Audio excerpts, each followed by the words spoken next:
नमस्कार दोस्तों, कैसे आप लोग। बात करेंगे हम सुजलॉन एनर्जी की। सुजलॉन एनर्जी के अंदर आज फिर अपर सर्किट लग गई। जैसा कि मैंने आप लोगों को कल ही बताया था कि लगातार अपर सर्किट लगेगी और वैसा ही होता हुआ यहाँ पर नज़र आ रहा है। और अब कुछ और भी ज़बरदस्त खबर निकल कर आ रही है।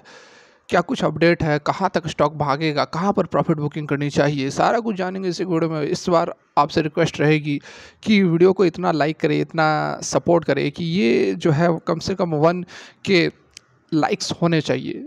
बिल्कुल यहाँ पर जिस तरह से मेहनत कर रहा हूँ, आपका सपोर्ट भी चाहिए, तो ज़रूर यहाँ पर मोटिवेट करें, लाइक करके चैनल को सब्सक्राइब कर लीजिए यदि आप फर्स्ट टाइम विजिट कर रहे हैं। क्योंकि आप जान रहे हैं कि जब से मैं 7-8 रुपये से सुजलॉन को कवर कर रहा हूँ और जो बोला हूँ पिछले 2 से 3 महीने के अंदर अंदर सुजलॉन के अंदर एग्जैक्टली वही कुछ यहाँ पर होता गया है। अब ऐसा नहीं कि मैं सब कुछ जानता हूँ, अंतर्यामी हूँ, बस टेक्निकल्स और news analysis, fundamentals, price action, ये सारी चीज़ों पर थोड़ी बहुत नॉलेज है जिसके को आपके साथ भी शेयर करता हूँ। तो आपसे बस ये रिक्वेस्ट है कि सपोर्ट करें। चलिए आगे बढ़ते हैं। तो यहाँ पर आप देख सकते हैं आज की यदि हम बात करें तो 5% के आसपास के अपर सर्किट लगी है। इंट्राडे के अंदर आप देखें थोड़ी बहुत यहाँ पर ट्रेडिंग हुई, उसके बाद लगभग 1:30-2 बजे के बाद से 1:30 बजे के बाद से इसमें अपर सर्किट लग गई और पूरे दिन फिर 1-1:15 बजे के बाद से अपर सर्किट ही लगी रही। थोड़ी बहुत यहाँ पर रह के मौका मिलता था लोगों का, फिर से लोग एंट्री ले लेते थे और अपर सर्किट में स्टॉक फ्रीज हो गई। कल भी जो वीडियो डाली थी मैंने उसमें बताया था कि जो बहुत ही बड़ी खबर निकल कर आई थी जिसमें इसके प्रमोटर्स ने अपनी गिरवी शेयर एसबीआई ट्रस्टी से छुड़ाए थे, उसका जो इम्पैक्ट है बहुत ही बड़ा यहाँ पर हमें देखने को मिला। और जो कि कल भी मैंने आप लोगों को टारगेट्स बताए थे, 30 रुपये तक यहाँ पर सुजलॉन के अंदर हमें आसानी से मूवमेंट देखने को मिल सकती है और एग्जैक्टली वही यहाँ पर होता हुआ नज़र आ रहा है। इससे पहले मैंने आप लोगों को बताया था 27 रुपये के आसपास का इसका ये वाला कैंडल का हाई जो है वो एक टारगेट रहेगा, एक रेसिस्टेंस जोन रहेगा। लेकिन कल के डेट में ये अपडेट निकल कर आ गई कि एसबीआई ट्रस्टी से लगभग 7% के आसपास, 7-7.5% के आसपास जो शेयर्स थे उसको यहाँ पर प्लेजेस गिरवी शेयर को छुड़ा लिया गया। तो इस खबर का इम्पैक्ट बहुत ही पॉजिटिव रहा और कल की डेट में भी अपर सर्किट लगी, आज की डेट में भी अपर सर्किट लगी। पिछले 3 दिनों से लगातार यहाँ पर हमें सुजलॉन एनर्जी के अंदर धमाकेदार तेजी देखने को मिल रहा है और अब 29.5 रुपये तक स्टॉक पहुँच चुका है। तो यहाँ पर आरएसआई की यदि हम बात कर ले, आरएसआई भी देखना जरूरी है क्योंकि कितनी यह ओवरबाउट में है, ओवर सोल्ड में है, इसको भी समझना होगा, तभी आप एक सही टाइम पर जो है अपनी प्रॉफिट को बुक कर सकते हैं। नहीं तो करेक्शन तो आएगी ही, ऐसा बात नहीं है कि रॉकेट की तरह भागेगा रोज के रोज अपर सर्किट लगेगा। डेफिनेटली 101% करेक्शन आएगी, गिरावट होगी। ये चीज़ मैंने आप लोग को इस पीरियड में भी बताया था, ठीक है। इस पीरियड में भी ये देखिए 6-7 दिन जब ये करेक्ट हुआ था लगभग 25 से 26 रुपये के आसपास, इस पीरियड में भी मैंने आप लोगों को बताया था कि यहाँ पर करेक्शन होगी क्योंकि ये अपने पिछले इस हाई के आसपास ट्रेड कर रहा है और इसके बाद ब्रेकआउट होगा तो एक बड़ी मूवमेंट होगी और वही यहाँ पर होता हुआ भी नज़र आ रहा है। अब यहाँ पर कहाँ तक स्टॉक मूव करेगा, अगला टारगेट क्या हो सकता है। हालांकि 77 के आसपास आरएसआई है तो अभी बहुत ही ज़्यादा ओवरबाउट रीजन में नहीं है। हाँ, ओवरबाउट रीजन में है लेकिन अभी यहाँ पर थोड़ी बहुत हम एक्सपेक्ट कर सकते हैं कि मूवमेंट हो सकती है। ये तो आरएसआई बता रही है, लेकिन उसके साथ में हमें इसके लेवल्स को भी समझना होगा कि क्या लेवल्स हैं, कहाँ पर ये हमें और वेट करना चाहिए या फिर अब प्रॉफिट बुक कर लेना चाहिए। तो यहाँ आप देख सकते हैं कि 1 वीक का कैंडल मैंने लगाया हुआ है और 1 वीक के कैंडल में आपको थोड़ी सी यहाँ पर अच्छे से बातें समझ में आ रही होंगी कि ये जो हाई है लगभग अपने 2015, ठीक है, 2015 का जो हाई था यहाँ पर आप देख सकते हैं एग्जैक्टली 29 रुपये के आसपास, 29 रुपये 18-20 पैसे के आसपास का हाई था। तो 2015 के हाई पर ये पहुंच चुका है, ठीक है, 2015 के हाई पर पहुंच चुका है और अब इसका जो अगला टारगेट रह सकता है वो हमें अराउंड ये 30 रुपीज़ का तो टारगेट ऑलरेडी इसने अचीव कर ही लिया है। 50 पैसे दूर है तो एक अपर सर्किट लगेगी तो उसको यह क्रॉस आउट कर देगा। लेकिन यहाँ पर एक रेसिस्टेंस आप ये देख सकते हैं, 2012 के आसपास भी इसका ये हाई था, उसके बाद यहाँ पर भी आप देख सकते हैं 2015 के आसपास भी ये हाई था।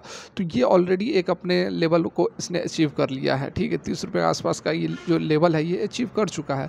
तो अब यहाँ से थोड़ी सी यहाँ पर हमें देखना होगा कि ऊपर की ओर मूवमेंट होती है या फिर कंसोलिडेशन होती है। तो अगर ऊपर की ओर मूव करता है स्टॉक तो जो हमारा अब नेक्स्ट टारगेट रहेगा वह रहेगा इसका हाई, ठीक है, वो अराउंड 34 रुपीज़ के आसपास बन रहा है, ठीक है। 34 रुपीज़ 33-34 के आसपास हमें यहाँ पर अब नेक्स्ट जो हमारा टारगेट है वो अराउंड, क्योंकि यहाँ भी हमें इस चीज़ को भी देखना होगा। तो इसने सपोर्ट लिया है लगभग 32-33 के आसपास और इसका हाई है 34 के आसपास, 35, हाँ 34 के आसपास। तो 33 से 34 रुपये के आसपास का जो है एक और ऊपर की ओर 3 से 4 रुपये का मूवमेंट यहाँ पर बाकी है। लेकिन अभी थोड़ा सा यहाँ पर हमें देखना होगा, समझना होगा कि क्या इस लेवल को यह 29 रुपये 50 पैसे के बाद फिर से एक अपर सर्किट कल के डेट में लगती है या नहीं लगती है, क्योंकि ऑलरेडी यह एक अच्छा खासा लेवल इसने अचीव कर लिया है। यहाँ पर आप देख सकते हैं कि प्राइस ने 2015 की बात कर रहा हूँ, प्राइस ने ऊपर की ओर मूव करने की कोशिश की थी और उसके बाद इसको यह तोड़ नहीं पाया, तो फिर प्राइस नीचे भी आ गई थी। देख सकते हैं यहाँ पर लगभग 12 रुपये तक चली गई थी, लेकिन वैसी स्थिति नहीं होगी। बस मैं आपको चार्ट इसकी हिस्ट्री को दिखा रहा हूँ। इसके पहले फिर 2012 में यहाँ पर आप देखो इसने इस लेवल पर 29 रुपये 80 पैसे या फिर 29 रुपये 50 पैसे का हाई लगाया था और उसके बाद यहाँ से बढ़ते हुए लगभग कितने रुपए से 16-17 रुपये से बढ़ते हुए इसने 29 रुपये 50 पैसे तक पहुँचा था, उसके बाद नीचे आ गई थी। तो थोड़ा सा यहाँ पर रेसिस्टेंस जोन बन रहा है इस लेवल पर, यह बात मैंने आप लोग को कल ही बता दी थी। लेकिन ऐसी बात नहीं कि इसको यह ब्रेकआउट नहीं कर सकता है। तो अभी जो एंट्री लेना चाहते हैं वो थोड़ा यहाँ पर वेट कर ले, क्योंकि जो लेवल मैंने बताया था, जो टारगेट बताया था, वो तो अचीव यहाँ पर हो चुका है। अब यहाँ से प्राइस नीचे भी जा सकता है और ऊपर भी जा सकता है, दोनों ही यहाँ पर पॉसिबिलिटीज़ नज़र आ रही हैं। ऊपर जाएगा तो 33 से 34 रुपये तक का टारगेट मिलेगा और नीचे जाएगा तो नीचे कोई खास जाएगा नहीं यहाँ पर, और थोड़ा सा यहाँ पर हो सकता है कि कंसोलिडेट कर सकता है। अब कल जो अपडेट निकल कर आई थी वो तो ऑलरेडी मैंने आप लोगों को बता दिया। आप सभी जाने कल के वीडियो में डाला था 7% के आसपास के अपने शेयर जो है प्रमोटर ने गिरवी रखे छुड़ा लिए थे, तो उसका इम्पैक्ट बहुत पॉजिटिव यहाँ पर पड़ रहा है। कल आज भी हमें तेज़ी देखने को मिल रही है। लेकिन आज यहाँ पर एक और बड़ी खबर निकल कर आ रही है, जिसमें कि इंडिया को बताया जा रहा है कि यह एक अट्रैक्टिव डेस्टिनेशन है for investment in the wind energy sector. तो यहाँ पर देखिए बहुत बड़ी बात बताई जा रही है कि इंडिया जो है एक राइट बेट रहेगा किसके लिए, इन्वेस्टर्स के लिए, जो कि देख रहे हैं अपने आगे की फ्यूचर देख रहे हैं इंडियन विंड एनर्जी सेक्टर के अंदर। As a large capacity addition will come up in the sector as part of the 500 gigawatt renewable capacity target by 2030। ठीक है, तो यहाँ पर बताया जा रहा है कि बहुत ही अच्छा यहाँ पर इंडिया जो है एक डेस्टिनेशन बन सकता है आने वाले समय में, जो भी इन्वेस्टर्स विंड एनर्जी के अंदर इन्वेस्ट करना चाहते हैं उनके लिए।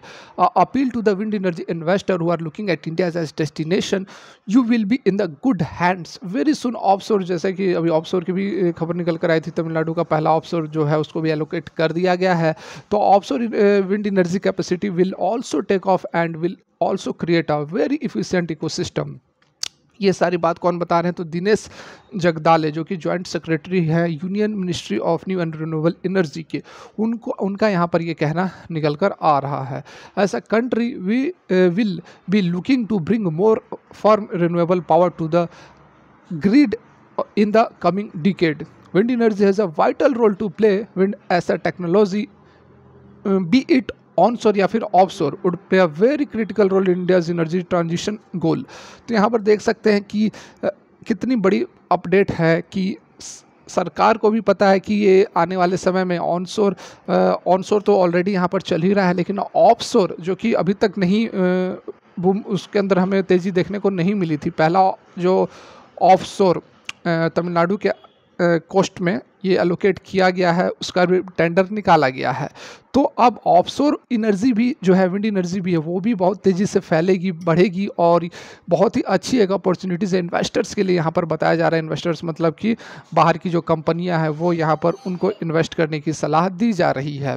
ठीक है, stating that the wind energy sector saw a decline trend in the last 4 to 5 years, he said it was a temporary trend as things have started to improve since the last fiscal। उसके साथ में ये भी बताया जा रहा है कि पहले जो था 4 से 5 साल में गिरावट जरूर आ रही थी विंड एनर्जी सेक्टर के अंदर, लेकिन वो एक टेम्पररी ट्रेंड था और अब जो है वो लास्ट फिस्कल से विंड एनर्जी के सेक्टर के अंदर ज़बरदस्त तेज़ी देखने को मिलने वाली है। तो यहाँ पर देखिए बहुत सारी बातें पॉजिटिव ज़बरदस्त अपडेट है निकल के, लेकिन यदि मैं आपको पूरा का पूरा यहाँ पर डील करने जाऊँ तो समय ज़्यादा हो जाएगा और मैं नहीं चाहता हूँ आपके कीमती समय ख़राब करूँ। तो फिलहाल के लिए वीडियो यहीं तक, लाइक करें, सपोर्ट करें। Thanks for watching, have a good day.